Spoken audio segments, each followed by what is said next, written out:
I really just wonder why Nick Sirianni doesn't get the chance to call plays for this team. Like, is he that bad of an offensive coordinator? Like, because to me, it's not like it's hard to scheme things up for Philly. The route concepts, even when they won the Super Bowl, they weren't super complex. They were pretty basic. Run the ball, get downhill, use your offensive line. That's an absolute weapon. Get the ball to A.J. Brown, get the ball to Devontae Smith. It's not that hard to scheme things up in Philly.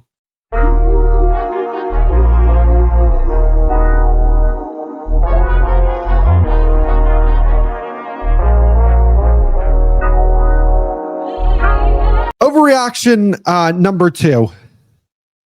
I think it's very fair to say that the Philadelphia Eagles, they're not going back to the Super Bowl. I'm sorry, I don't see it. That team that I saw on Thursday, that looked like a team hanging on by a thread. And it's very hard when you lose that much talent. They lost a lot of talent over the offseason. A lot of it. I mean, it's not just Josh Sweat and Milton Williams and Brandon Graham. It's not just the guys on the defensive line. It's Darius Slay. It's Isaiah Rodgers. It's Chauncey Gardner-Johnson. Like, you're talking about a 2 starting defensive linemen, actually 3, because Brandon Graham was a starter for them for a majority of last season. You're talking about a starting cornerback, their backup cornerback. You're talking about a starting safety. That's a lot of talent that they lost on the defensive side of the ball. And then when you look at the offensive side of the ball, they lost their right guard in Becton. That looks like it could potentially be a big loss for them. Saquon Barkley does not look like the same guy he was last year. Like, it didn't look like he had the juice that he had last year. Like, and to be fair, Saquon Barkley, I still think is a very good running back. Very, very, very good running back. But it doesn't look this, even when you look at how Saquon Barkley looked in week 1 of last year, it just looks different. Now, are we willing to admit that Dallas maybe has a good run defense? Like, if you're going to say that, like, no, Saquon Barkley's still the same guy, okay, but like going into the season, I was told that Dallas was going to have an awful run defense. So is it Dallas maybe has a good run defense now, or is it that Saquon Barkley looks like he could potentially have slowed down?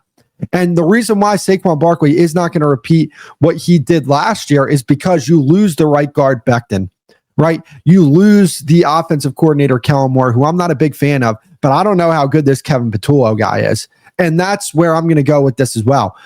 How good is their offensive coordinator? And this is where I go back to Nick Sirianni. Like, I am not as critical of Nick Sirianni as some people are. But one of the criticisms that I do have about him is that, dude, you're an offensive-minded head coach and you don't call your own plays.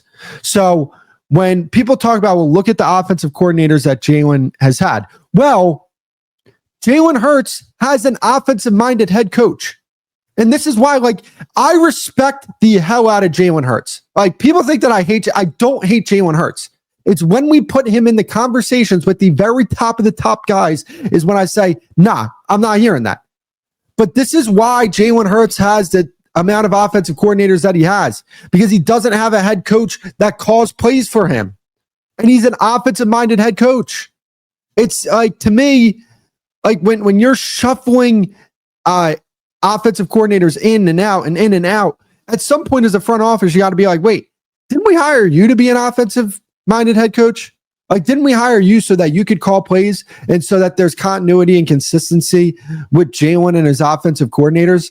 Like, I really just wonder why Nick Sirianni doesn't get the chance to call plays for this team. Like, is he that bad of an offensive coordinator? Like, because to me, it's not like it's hard to scheme things up for Philly. The route concepts, even when they won the Super Bowl, they weren't super complex. They were pretty basic. Run the ball, get downhill, use your offensive line. That's an absolute weapon. Get the ball to A.J. Brown, get the ball to Devontae Smith. It's not that hard to scheme things up in Philly. That's where I kind of wonder there, like, oh, Nick Sirianni's not calling plays, and a lot of this consistency, that lack of consistency that Jalen Hurts has had, I kind of blame that on Nick Sirianni. But I was very discouraged by what I saw from Philly against Dallas. Because, again, like, you're playing at home, right? It's banner night. Dallas is coming in. They have a new head coach. Their quarterback hasn't played football in like 10 months. They have new personnel. They lost Micah Parsons. They have a new defensive coordinator. Everything was new with Dallas last week, and they got outplayed.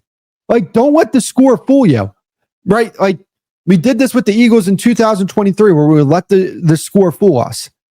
Like, when Dallas went into Philly in 2023, we knew who the better team was, but the better team didn't win that game. I kind of feel like it's the same thing that we saw last Thursday. And I get it. Philly started 2-2 last year, and they ended up winning the Super Bowl. Fair point. But you could look at that team and say, okay, they just haven't found their identity yet. And when I look at the Eagles, their identity, they have their identity going into the season. Their identity is get the ball to Saquon Barkley, and we're going to build everything around that. But even when they got the ball to Saquon Barkley and they ran the football last week, like, don't let the rushing numbers fool you.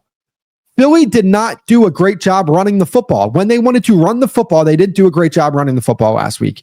Jalen Hurts made up for, I think, 70 yards of their rushing yards.